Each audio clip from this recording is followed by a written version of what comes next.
Assalamualaikum, welcome back to Invest Saham. Pada video ini kita akan membahas money flow dan juga prospek dari saham-saham big bank seperti BBRI, BBNI, dan juga Bank Mandiri setelah utang macet UMKM resmi dihapus oleh Presiden. Sebelumnya disclaimer on, ini bukan ajakan jual beli saham, jadi langsung saja kita ke pembahasan. Sudah disahkan guys ya bahwa Presiden Prabowo menghapuskan kredit macet UMKM, petani, dan juga nelayan. Presiden Prabowo Subianto resmi menandatangani peraturan pemerintah PP nomor 47 tahun 2024 tentang penghapusan piutang macet kepada usaha mikro kecil dan menengah dalam bidang pertanian, perkebunan, peternakan, perikanan, kelautan, serta UMKM lainnya. Jadi apakah ini akan berdampak negatif dan akan merugikan pihak dari perbankan yang memberikan kredit terhadap UMKM? Nah, di sini kita akan bahas guys ya, agar teman-teman investor ini tidak gagal paham apa saja yang menjadi dampak dari penghapusan utang macet UMKM ke emiten bank yang ada di IHSG, terutama saham-saham perbankan besar ya, seperti Bank BRI, Bank BNI, dan juga Bank Mandiri. Kalangan analis menilai kebijakan penghapusan tagih kredit macet UMKM tidak akan terlalu berdampak terhadap kinerja sejumlah emiten perbankan di Bursa Efek Indonesia. Dari beberapa analis ya, ada Andre Wijaya dan juga David Chong menilai dalam jangka pendek kebijakan tersebut akan berdampak netral. Itu lantaran pemerintah yang akan menghapus utang bermasalah lama dari tahun 1998 dan juga di tahun 2008 yang telah ditanggung oleh asuransi perbankan guys ya.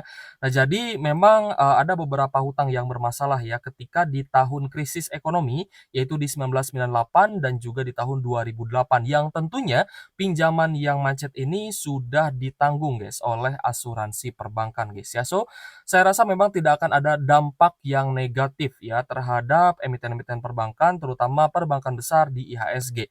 Dan yang dihapus itu adalah utang yang bermasalah yang terjadi sudah sejak lama guys ya, di 1998 dan 2008, yang artinya orang-orang yang sudah di blacklist itu akan diputihkan kembali gitu guys ya. Dan dalam jangka panjang, kebijakan tersebut dinilai akan memberikan efek positif yang diharapkan dapat memperluas para debitur potensial. Petani dan nelayan yang sebelumnya berjuang dengan kesulitan keuangan selama krisis, tetapi sekarang dalam posisi keuangan yang lebih baik, akan mendapatkan kembali akses ke pinjaman guys ya.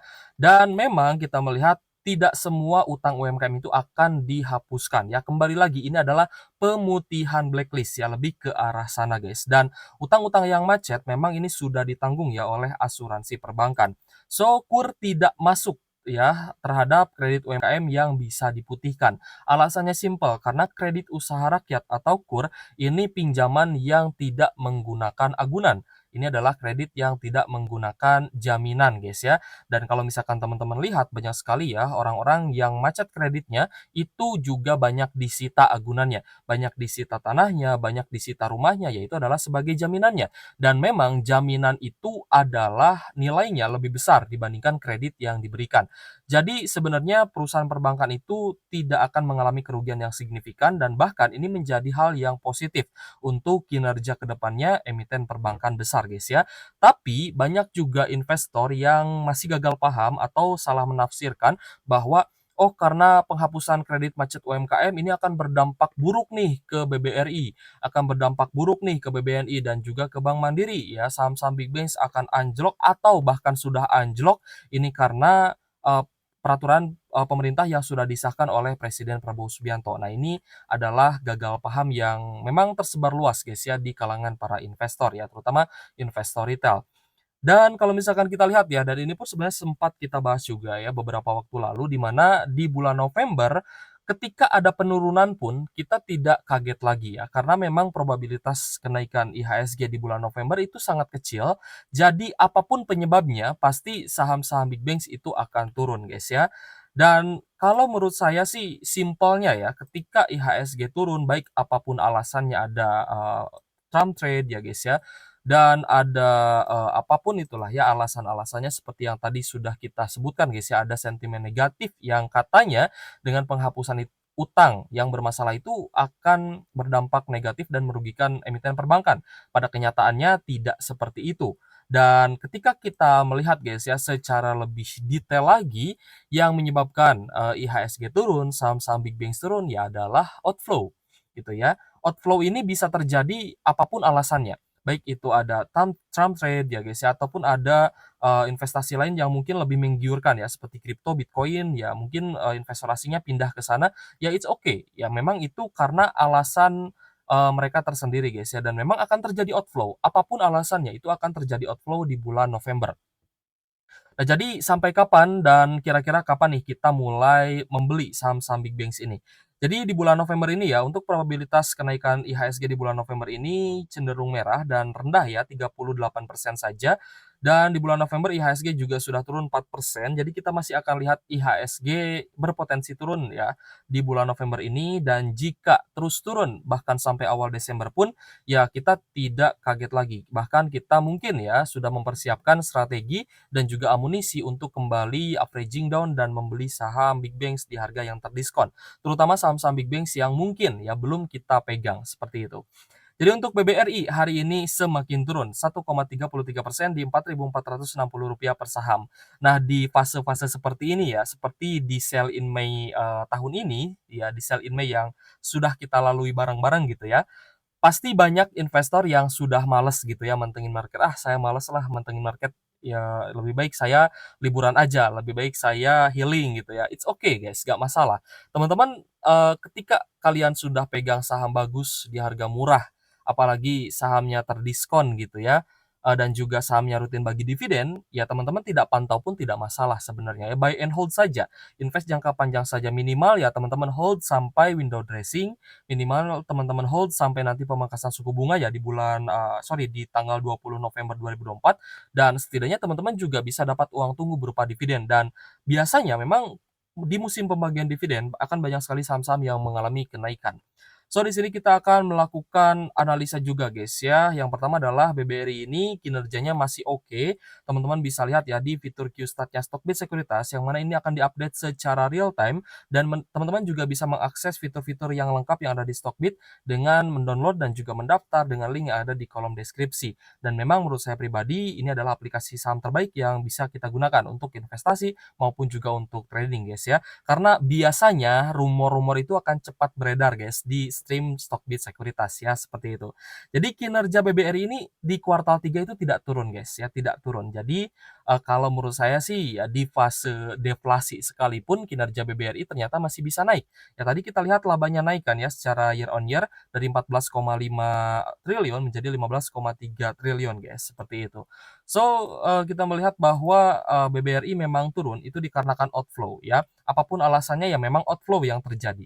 So, untuk BBRI, kemarin itu sudah menyentuh, zona pembelian kita guys ya di Rp4.520 per saham, dan di sini pun kita akan melakukan charting dengan aplikasi Stockbit Sekuritas guys ya, karena ada beberapa kelebihan yang bisa kita gunakan. Salah satunya adalah kita bisa menggunakan berbagai macam indikator ya yang ada di Stockbit Sekuritas.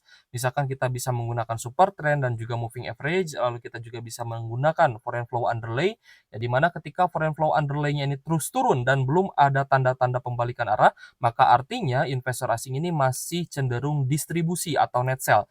Jadi ini akan memudahkan kita dalam melihat saham-saham mana aja sih yang udah mulai diakumulasi, saham-saham mana saja sih yang masih didistribusi. Seperti itu guys ya. Jadi tentunya kita bisa mix ya beberapa indikator, berbeda dengan di TradingView. Di TradingView kita hanya dibatasi menggunakan 2 indikator saja. So, untuk BBRI kembali lagi ya, kita lihat ternyata sempat menyentuh di zona pembelian di 4.500, dan kemarin kita juga sudah cicil beli lagi BBRI di 4.500-an. Dan hari ini turun ke Rp4.460 per saham, it's okay, nggak masalah gitu guys ya. Karena kita juga ada target pembelian selanjutnya, tentunya dengan nominal yang lebih besar, pembelian kita di 4.300-an guys ya. Tapi hari ini ternyata dia sempat ke area low di Rp4.370 per saham, tapi dia mantul lagi, naik lagi ke Rp4.460 per saham. Apakah ini saatnya kita borong BBRI? Nah, di sini yang akan menjawab adalah data dari Moneyflow guys ya. Dari broker summary kita lihat masih ada big distribution, artinya ada distribusi yang cukup besar di saham BBRI. Distribusinya kita lihat dari KZ, ZPBB, DP, YU, dan lain-lain ya, mayoritas investor asing ini memang melakukan distribusi. Tapi kita coba lihat lebih dalam lagi. Nah, ternyata investor asing ada beberapa yang mulai cicil beli. ada beberapa yang mulai akumulasi guys, ada AK, CC, BK, dan lain-lain guys ya. So, ini saya rasa menarik meskipun hari ini net sell-nya cukup besar, yaitu 727 miliar net sell di BBRI. Jadi kesimpulannya apakah untuk BBRI? Kesimpulannya adalah kita berharap BBRI ini masih bisa turun ke 4.300-an ya guys ya, di 4.300 sampai di 4.330. Ya jika BBRI turun lebih dalam berarti kita masih dikasih diskon yang lebih murah lagi. Tapi jika ya besok ternyata sideways dan ternyata ada akumulasi, maka bisa kita katakan itu menjadi tanda-tanda bullish reversal ya untuk saham BBRI-nya. Tapi ya setidaknya sampai nanti tanggal 20 November 2024 ya, setelah pemangkasan suku bunga Bank Indonesia, saya rasa BBRI ini belum akan naik. Ya, saya rasa belum akan naik ya sampai nanti pemangkasan suku bunga Bank Indonesia di tanggal 20 November. Jadi ya sampai tanggal 20 nanti semoga masih ada diskon sehingga kita bisa beli BBRI di harga yang jauh lebih murah lagi gitu guys ya. Oke guys, ini saham yang bagus dan, untuk invest jangka panjang juga oke, ya terutama jika teman-teman mau ambil di harga bawah. Selanjutnya kita pun akan bahas BBNI. Nah, BBNI ini hari ini ada sedikit kenaikan 0,20% di Rp4.990 per saham. Apakah ini tanda-tanda bullish reversal? Saya rasa belum ya guys ya. Kembali lagi, ya masih ada potensi penurunan sampai setidaknya di 20 November mendatang. So, untuk BBNI hari ini juga sempat turun ke area low di 4.800, namun dia closing di 4.990 ya, 4.900-an dan hampir ya ke 5 ribuan guys. Jadi untuk BBNI, di sini kita lihat memang ya ada tanda-tanda, reversal itu dari kenaikan hari ini ya. Tapi memang masih ada net sell dan net sell-nya juga ternyata lebih rendah dibandingkan kemarin. Net sell BBNI hari ini hanya 12 miliaran saja. Dan kita lihat ada distribusi ya, terutama dari AK, YUBB, dan investor asing lainnya. So, untuk BBNI karena net sell hari ini sudah mulai mengecil, ada potensi kenaikannya akan lebih cepat dibandingkan dengan BBRI dan saham Big Banks lain yang distribusinya jauh lebih besar. Selanjutnya Bank Mandiri hari ini mengalami kenaikan tipis 0,4% di Rp6.350 per saham. Dan kita lihat hari ini untuk Bank Mandiri itu dia juga sempat menyentuh zona pembelian kita ya di 6.200-an. Tapi karena tadi dia turun di bawah 6.200 ya sempat ke area low di 6.150. Jadi kita mengerem dulu tadi ya, kita rem dulu pembeliannya dan kita masih berharap Bank Mandiri ini juga turun lagi ya sampai setidaknya di 6.000 an ya. Dan tadi sih ke 6.100 saya rasa masih nanggung guys. So, kita tunggu di 6.000 ya siapa tahu kita dikasih harga diskon lagi ya untuk Bank Mandiri. Kita tunggu harga sell in Mei itu di harga 5.700 sih ya. Cukup dalam sebenarnya, tapi ya semoga sampailah ya, sampai nanti di, tanggal 20 ataupun di awal Desember nanti. Untuk Bank Mandiri sendiri memang masih ada net sell, tapi ini mirip dengan BBNI. Net sell-nya dia terlampau kecil ya, hanya 64 miliar saja. Dan dari broker summary kita lihat juga masih ada distribusi terutama dari mayoritas investor asing. Meskipun beberapa asing lainnya juga ada yang akumulasi ya seperti DX, ZP dan juga CC. Tapi tetap ya lebih baik kita tunggu harga diskonnya. Selanjutnya BBCA yang hari ini terkoreksi 0,25% di 10.050 dan untuk BBCA hari ini juga ya menyentuh di zona pembelian kita di 9.700-an. Tadi sempat turun ke area low di 9.800 ya, sorry guys. Jadi ini 9.790 dekat dengan 9.800-an ya. Kalau dibulatkan sih 9.800 ya. So untuk BBCA mantul lagi ya guys ya, ada pantulan kembali sehingga diskon hari ini hanya di zona pembelian pertama saja. Ini support di sini kita tidak ambil ya, karena nanggung guys ya. Masih ada support MA50 di bawah support 10.100-an. So, untuk BBCA, hari ini juga masih ada net sell 407 miliar. Jadi, BBCA sih ya kita harapkan bisa turun. Dan teman-teman yang nanti mau incar BBCA, bisa ambil di harga yang lebih terdiskon ya.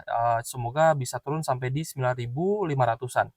Untuk BBCA ada distribusi juga hari ini terutama dari KZ, NI, ZP, dan juga AK. Tapi lagi-lagi meskipun BBCA dan juga BBRI itu ada net sell yang besar dibandingkan dengan Bank Mandiri dan juga BBNI, tapi kita lihat ternyata BK, CCRX, dan investor lainnya sudah mulai curi start di saham BBCA ini di average 9.900-an guys, 9.900, 9.800 ya, untuk CC di 10.000 untuk harga rata-ratanya. So, apakah ini tanda-tanda bullish reversal dan apakah sudah waktunya kita ambil lagi untuk saham-saham big banks? Nah, karena tadi saya bahas ya, sudah melakukan pembelian pertama, terutama untuk BBRI ya, kemarin sudah kita lakukan. Nah, mungkin teman-teman juga ada yang sudah ambil ya di 4.900-an untuk BBNI, sedangkan untuk Bank Mandiri juga menyentuh ya guys ya, zona pembelian di 6.200. Ya, saya rasa banyak juga teman-teman yang sudah mulai cicil-cicil lagi ya untuk saham big banks ini. So, silakan ya teman-teman dicicil, nanti kalau misal ada tanda-tanda bullish reversal, barulah kita bisa akumulasi dengan nominal yang jauh lebih besar, dan kita bisa keluarkan amunisi kita guys ya, untuk kembali borong saham big banks ini. Dan terakhir di sini kita akan bahas juga money flow-nya, memang mayoritas, dari saham big banks ini ada net sell ya hari ini. Tapi yang terbesar adalah BBRI dengan net sell 727 miliar dan 3 hari terakhir masih net sell besar. Begitupun juga dengan BBCA, hari ini net sell 407 miliar. Tapi yang menarik adalah BBNI, hari ini net sell-nya lebih rendah dibandingkan hari Jumat lalu, hari ini hanya 12 miliar saja, dan net sell di Bank Mandiri juga kecil ya, dari 547 miliar turun menjadi 64 miliar saja. Untuk saham-saham yang paling banyak diakumulasi asing hari ini adalah Bumi, PNLF, INDF, XCL, Petro, dan juga Raja. Sedangkan saham-saham yang paling banyak didistribusi asing hari ini adalah BBRI, BBCA, Adro, Telkom, Bank Mandiri, dan juga UNTR.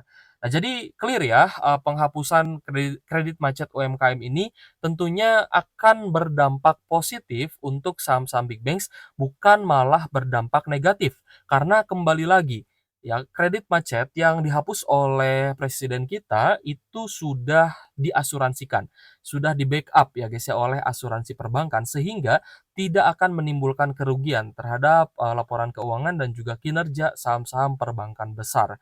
Jadi saya rasa aman dan ini sudah clear. Ini terjadi memang karena outflow dan karena euforia di Amerika Serikat sana guys ya, terkait dengan Trump trade yang sedang terjadi.